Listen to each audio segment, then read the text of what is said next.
29. Pourtant, même si nous accordons par concession que l'on peut concevoir l'être humain, il se trouvera être insaisissable. En effet, il est composé d'une âme et d'un corps, et on ne peut sans doute saisir ni le corps ni l'âme, et donc pas l'être humain non plus. 30. Et que le corps ne puisse être saisi, c'est clair à partir de ce qui suit.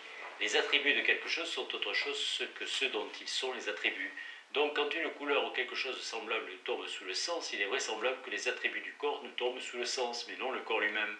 Du moins, dit-on, le corps a 3 dimensions. Donc nous devrions, si nous saisissons le corps, saisir la longueur, la largeur et la profondeur.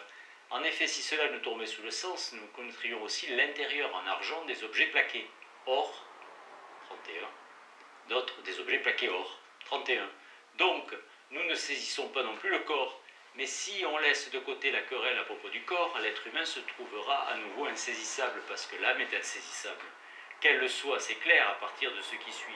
Parmi ceux qui ont traité de l'âme, pour résumer l'énorme et interminable controverse sur cette question, les uns ont dit que l'âme n'existe pas, comme les partisans de Dicéarque, de Mécène, et d'autres qu'elle existe, d'autres ont suspendu leur assentiment. 32. Si donc les dogmatiques affirment que ce désaccord est indécidable, ils accorderont immédiatement le caractère insaisissable de l'âme. Mais s'ils soutiennent qu'il est décidable, qu'ils disent par quels moyens ils en décident, car par la sensation ce n'est pas possible puisqu'ils prétendent que l'âme est intelligible. Mais s'ils disent que c'est par la pensée, nous répondrons que puisque la pensée est la chose de l'âme la plus obscure, comme le montrent ceux qui, tout en étant d'accord sur l'existence de l'âme, divergent à propos de la pensée. 33. S'ils veulent saisir l'âme par la pensée et décider du désaccord qui concerne la première, ils veulent décider en assurant quelque chose sur ce qui est au moins sujet à investigation, par ce qui est plus sujet à investigation, ce qui est absurde. Le désaccord à propos de l'âme ne sera donc pas non plus décidé par la pensée, et donc par rien. Or, s'il en est ainsi, l'âme aussi est insaisissable. De là vient que l'être humain ne saurait lui non plus être saisi. 34. Mais même si nous accordions que l'être humain peut être saisi, il ne serait jamais possible de montrer que les choses doivent être jugées par lui. Car celui qui dit que les choses doivent être jugées par l'être humain le dira soit sans démonstration, soit avec une démonstration. Mais ce n'est pas avec une démonstration, car celle-ci doit être vraie et avoir été jugée, et à cause de cela avoir été jugée par quelque chose.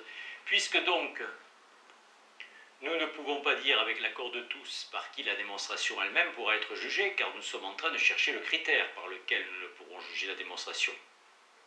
Et pour cette raison, nous ne pourrons démontrer le critère dont nous discutons. 35. Mais si c'est sans démonstration qu'il est avancé que les choses doivent être jugées par l'être humain, cela n'emportera pas la conviction, de sorte que nous n'aurons pas les moyens d'assurer que l'être humain est le critère. Par lequel? Et par qui sera-t-il jugé que l'être humain est le critère? Par lequel? Car s'ils soutiennent cela sans jugement, ils n'emporteront pas la conviction. Mais si on dit que c'est par l'être humain, on supposera ce que l'on recherche. 36. Et si c'est par un autre animal, par quel moyen celui-ci est-il choisi pour juger que l'être humain est le critère? Car si c'est sans jugement, on n'emportera pas la conviction. Mais si c'est avec un jugement, il aura à nouveau besoin d'être jugé par quelque chose. Si donc c'est par lui-même, la même aporie demeure. Car ce que l'on recherche sera jugé par ce que l'on recherche. Si c'est par un être humain, le dialecte s'introduit. Et c'est par quelque chose d'autre, nous serons de nouveau en droit d'en demander le critère. Par lequel? À l'infini. Et pour cette raison, donc, nous n'aurons pas les moyens de dire que c'est par l'être humain que les choses doivent être jugées. 37. Mais supposons-nous convaincus qu'il faut que les choses soient jugées par l'être humain. Or, puisqu'il y a une grande différence entre les humains et que les dogmatiques se mettent d'accord sur le fait qu'il faut considérer cet humain-ci, et qu'ensuite ils nous contraignent à lui donner notre assentiment. Mais s'ils restent dans le désaccord à son sujet, tant que l'eau coule et que les arbres grandissent, comme on le dit, comment peuvent-ils nous pousser à donner précipitamment notre assentiment à quelqu'un? 38. En effet, s'ils disent qu'il faut se fier aux sages, nous leur demanderons quel sage? Le sage selon Épicure ou selon les stoïciens, ou le sage cynique? Car ils ne seront pas capables de parler d'une même voix. 39. Et si quelqu'un estimait que, abandonnant notre recherche sur le sage, nous devons simplement nous fier à celui qui est plus intelligent que tous les autres, d'abord ils seront aussi en désaccord sur celui qui est le plus intelligent que les autres. Ensuite, même si l'on consent qu'il soit capable d'arriver à un accord sur celui qui est plus intelligent que les gens présents ou est passé, malgré tout celui-ci ne sera pas jugé digne d'emporter la conviction. 40. En effet, puisqu'en ce qui concerne l'intelligence, il y a une variation en plus et en moins importante, et presque infinie, nous disons qu'il est possible que soit né quelqu'un d'autre, plus intelligent que celui que nous affirmons plus intelligent que les gens passés et présents. Dès lors, de même que nous sommes supposés mettre notre confiance du fait de son intelligence en celui qui est aujourd'hui dit plus avisé que les gens présents et passés. De même, faut-il avoir encore plus confiance en celui qui sera plus intelligent que lui dans l'avenir? Et après qu'il est né, il faut de nouveau s'attendre qu'il naisse quelqu'un d'autre plus intelligent que lui, et un autre plus intelligent que ce dernier, et ainsi à l'infini. 41. Et si ces gens vont être en accord les uns avec les autres ou expriment un désaccord, c'est une chose obscure. C'est pourquoi, même si l'on se met d'accord sur le fait que quelqu'un est plus intelligent que les gens passés et présents, comme nous ne pouvons pas dire de manière ferme que nul ne sera plus vite esprit que lui, car c'est une chose obscure, nous devrons toujours attendre le jugement de celui qui sera par la suite plus intelligent et ne jamais donner notre assentiment à qui est supérieur. 42.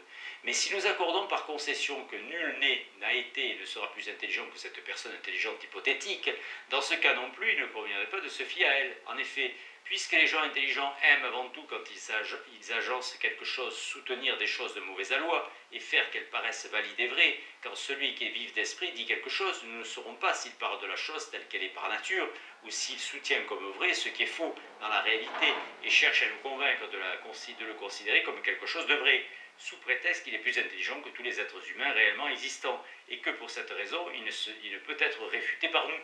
À lui non plus, assurément, nous ne donnerons pas notre assentiment, comme à quelqu'un qui juge les choses selon la vérité, du fait que nous pensons d'une part qu'il dit la vérité, d'autre part que compte tenu de son excessive vivacité d'esprit, il affirme ce qu'il dit en voulant présenter les choses fausses comme vraies. C'est pourquoi il ne faut pas se fier en jugeant les choses, mais même à quelqu'un qui semble plus vif d'esprit que tous les autres. 43. Si quelqu'un vient à dire qu'il faut prendre en considération l'accord de la majorité, nous répondrons que cela est vain. En effet, d'abord, le vrai est sans doute rare, et de ce fait, il est possible qu'une seule personne soit plus avisée que la majorité. Ensuite, pour tout critère, il y a plus de gens en opposition que de gens en accord, car ceux qui admettent n'importe quel critère, autre que celui qui semble faire l'objet d'un accord parmi certains, s'opposent à ce dernier critère, et ils sont beaucoup plus nombreux que ceux qui sont d'accord à son propos. 44. Outre cela, ceux qui sont d'accord sont soit dans des dispositions différentes, soit dans la même. Or, ils ne sont pas dans des dispositions différentes, au moins pour ceux dont il s'agit. Sinon, comment dirait-il les mêmes choses sur le critère? Mais s'ils sont dans la même disposition, puisque celui qui dit quelque chose de différent est dans une seule disposition et que tous les autres qui sont d'accord entre eux, contre lui, sont dans une seule disposition, on ne trouvera aucune différence relative au nombre dans la mesure où la disposition dans laquelle nous nous trouvons est concernée. 45. C'est pourquoi il ne faut pas plus se guider sur la majorité que sur un seul. Outre le fait que, comme nous l'avons suggéré dans le 4e mode du scepticisme, la différence des jugements selon la quantité est insaisissable, car il y a un nombre infini d'êtres humains réellement existants, et nous ne sommes pas capables de parcourir les jugements de tous ces gens-là et d'exposer ce que soutient la majorité de tous les humains, et ce que soutient la minorité. Et pour cette raison aussi, donner la préférence à des jugements en se fondant sur le nombre de ceux qui jugent est absurde. 46. Mais si nous ne nous fions pas non plus au nombre, nous ne trouverons personne par qui les choses seront jugées, même en ayant accordé tout cela par concession. C'est pourquoi, à partir de toutes ces considérations, on trouvera que le critère par lequel les choses sont jugées est insaisissable. 47. Comme les autres critères sont supprimés avec celui-ci, puisque chacun d'eux est soit une partie, soit un affect, soit une activité de l'être humain, il s'ensuit sans doute qu'il faudrait passer à l'un des points suivants de notre propos, étant donné que l'on en a dit suffisamment sur ces critères dans ce qui précède. Mais pour ne pas paraître éviter le débat spécifique à chacun d'eux, nous dirons quelques mots aussi à leur propos pour faire bonne mesure. Nous discuterons d'abord le critère appelé au moyen duquel. 6e, du critère au moyen duquel. 48. Un grand désaccord, presque infini, existe à son propos parmi les dogmatiques. Quant à nous, nous proposant de suivre une bonne méthode, nous disons que puisque selon eux l'être humain est ce par quoi les choses sont jugées, mais que celui-ci de leur propre aveu ne possède rien d'autre par quoi ils pourraient juger, si ce n'est le sens et la pensée, si nous montrons qu'on ne peut juger ni au moyen du sens seul, ni au moyen de la pensée seule, ni au moyen des deux ensemble, nous aurons traité en résumé de toutes les opinions particulières. Toutes, en effet, semblent pouvoir se ramener à ces trois positions. 49. Nous commencerons par les sens, puisque donc certains disent que les affections des sens sont vaines, car ils pensent que rien de ce qui est saisi par eux n'existe réellement, alors que d'autres soutiennent qu'existent réellement toutes les choses par lesquelles ils pensent que leurs sens sont mis en branle, et que pour d'autres certaines de ces choses existent, et d'autres n'existent pas. Nous ne saurons pas à qui donner notre assentiment, car nous ne trancherons ce désaccord ni au moyen du sens, puisque nous recherchons à son propos s'il est affecté vainement ou s'il saisit véritablement les choses, ni au moyen de quelque chose d'autre, puisqu'il existe d'autres critères permettant de juger. D'après l'hypothèse proposée, 50. Si les affections du sens sont vaines, ou s'il saisit quelque chose, cela sera indécidable et insaisissable. Ce qui entraîne qu'il ne faut pas nous guider sur le seul sens dans le jugement des choses, sens dont nous ne pouvons pas dire si même par principe il saisit quelque chose. 51. Mais disons par concession que les sens sont susceptibles de saisir les choses. On ne les trouvera pas moins incapables d'emporter la conviction dans le jugement sur les choses extérieures existantes. En fait, les sens sont mus de manière tout à fait contraire par les objets extérieurs. Par exemple, avec le même miel, le goût ressent tantôt une amertume, tantôt un adoucissement. Il semble à la vue que la même couleur est tantôt rouge, tantôt blanche. 52. L'odorat, lui non plus, n'est pas d'accord avec lui-même. Et de fait, celui qui a mal à la tête dit que la myrrhe est déplaisante, alors que celui qui n'est pas dans cet état la trouve agréable. Ceux qui sont possédés par les dieux et ceux qui sont en état de folie croient entendre des gens leur parler, alors que nous ne les entendons pas. La même eau paraît pénible aux phlegmatiques par sa chaleur excessive et tiède aux autres. 53. Nous n'avons donc pas les moyens de dire si l'on doit soutenir que toutes les impressions sont vraies, ou que les unes sont vraies et les autres sont fausses, ou que toutes sont fausses, du fait que nous ne sommes d'accord sur aucun critère au moyen duquel nous jugeons les questions que nous nous proposons de trancher, mais nous ne disposons pas non plus d'une démonstration vraie et qui a été soumise à jugement, du fait que nous en sommes encore à rechercher le critère de la vérité au moyen duquel il convient aussi qu'il soit décidé de la démonstration vraie. 54. Pour ces raisons, celui qui est d'avis qu'on peut faire confiance à ceux qui sont dans un état naturel dans ces domaines, et pas du tout à ceux qui sont dans une disposition contre nature, soutiendra une absurdité. En effet, il n'emportera pas la conviction en disant cela sans démonstration, et il n'aura pas non plus de démonstration vraie, et qui a été soumise à jugement en vertu de ce qui a été dit auparavant. 55. Et quand bien même on concéderait que les impressions de ceux qui sont dans un état naturel emportent la conviction, et que celles de ceux qui sont dans une disposition contre nature n'emporte pas la conviction, dans ces conditions aussi on trouvera impossible le jugement des objets extérieurs au moyen des seuls sens. En fait, la vue, même dans son état naturel, dit de la même tour, tantôt qu'elle est ronde, tantôt qu'elle est carrée. Le goût dit des mêmes aliments qui sont déplaisants dans le cas de gens rassasiés et agréables dans le cas de gens affamés. De même, l'ouïe saisit le même son intense pendant la nuit et assourdit pendant le jour.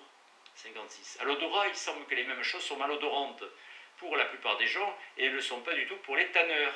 Et le même toucher nous donne une impression de chaleur quand nous entrons dans un établissement de bain par la galerie et de froid quand nous en sortons.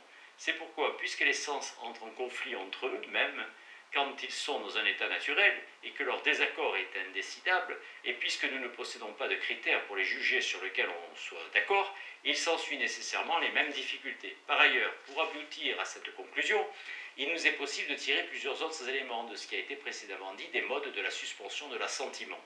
Il n'est donc sans doute pas vrai que le sens seul puisse juger des objets extérieurs. 57. Passons donc dans notre argumentation à la pensée. Ceux qui estiment qu'il faut se guider sur la seule pensée pour juger les choses ne seront d'abord pas capables de montrer que l'existence de la pensée est saisissable. En effet, puisque Gorgias, en disant que rien n'existe, dit que la pensée, elle non plus, n'existe pas, alors que certains affirment qu'elle existe, comment donc trancheront-ils le désaccord? Ils ne le pourront pas, car ce n'est ni par la pensée, puisque ce serait supposer ce que l'on recherche, ni par quelque chose d'autre, car ils prétendent, selon l'hypothèse proposée, qu'il n'y a pas d'autre moyen de juger les choses. Que la pensée existe ou n'existe pas sera donc indécidable et insaisissable. Cela entraîne qu'il ne faut pas, dans le jugement des choses, se guider sur la pensée seule, qui n'a pas encore été saisie. 58. Mais supposons que la pensée ait été saisie, et mettons-nous d'accord par hypothèse qu'elle existe. Je dis qu'elle n'est pas capable de juger les choses. Si en effet elle ne se voit même pas elle-même précisément, mais est en désaccord à propos de son essence, de son mode de venue à l'être et du lieu dans lequel elle est, comment pourrait-elle saisir l'une quelconque des autres choses précisément? 59. Et même si l'on admet que la pensée est capable de juger les choses, nous ne trouverons pas comment nous pouvons juger grâce à elle. Effectivement, il y a une grande diversité concernant la pensée, puisque celle de Gorgias selon laquelle il dit que rien n'existe, celle d'Héraclite selon laquelle il dit que tout existe, celle de ceux qui disent que certaines choses existent et d'autres non, sont différentes, et nous ne saurons pas comment trancher entre la diversité des pensées, et nous ne pourrons pas non plus dire qu'il convient de suivre la pensée de tel individu, mais pas du tout celle de tel autre. 60.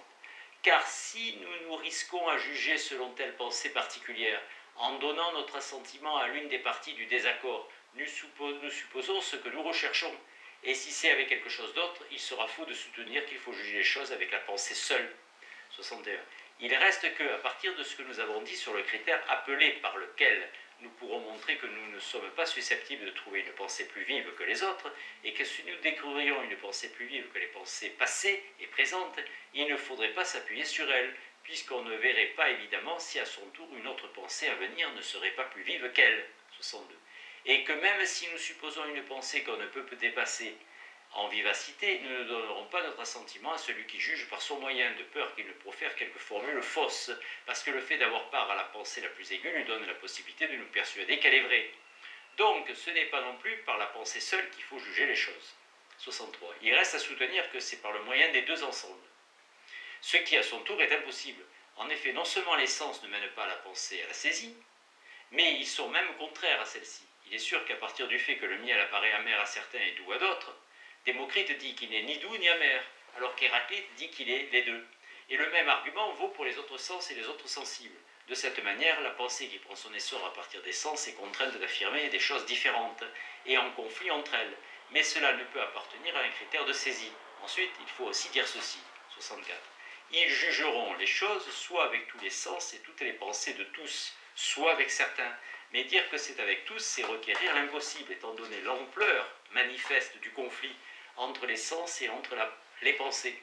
En outre, puisque la pensée de Gorgias affirme qu'il ne faut s'appuyer ni sur le sens ni sur la pensée, l'argument sera renversé.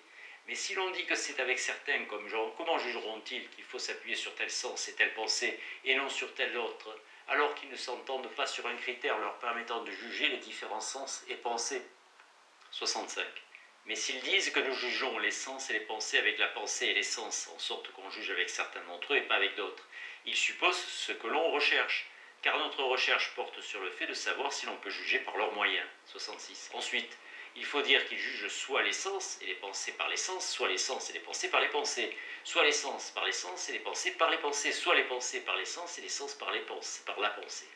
S'ils veulent donc les juger tous les deux par les sens ou par la pensée, ils ne jugeront plus par le moyen du sens et de la pensée, mais au moyen de l'un des deux, quel que soit celui qu'ils choisissent, et il s'ensuivra pour eux les apories qu'on a dites plus haut. 67. Mais s'ils jugent les sens par les sens et les pensées par la pensée, puisque les sens sont en conflit avec les sens et les pensées avec les pensées, quelles que soient celles qu'ils prennent parmi les sensations pour juger les autres, ils supposeront ce qu'ils recherchent. Car ils ajouteront déjà foi à l'une des parties du désaccord pour décider de ce qui est tout autant quel objet de recherche. 68. Le même argument s'applique aussi aux pensées. S'ils jugent les pensées avec les sens et les sens par la pensée, ce sera le mode du dialèle, selon lequel pour juger les sens, il faut que les pensées aient été jugées ou au préalable, et pour mettre à l'épreuve les pensées qu'on a besoin d'avoir au préalable, soumis les sens au jugement. 69. Puisque donc les critères homogènes ne peuvent pas être jugés par des choses homogènes, ni les deux genres par un seul genre, ni les choses d'un genre par celles d'un autre, nous ne pourrons pas préférer une pensée à une pensée, ou un sens à un sens, et pour cette raison, nous n'aurons rien nous permettant de juger.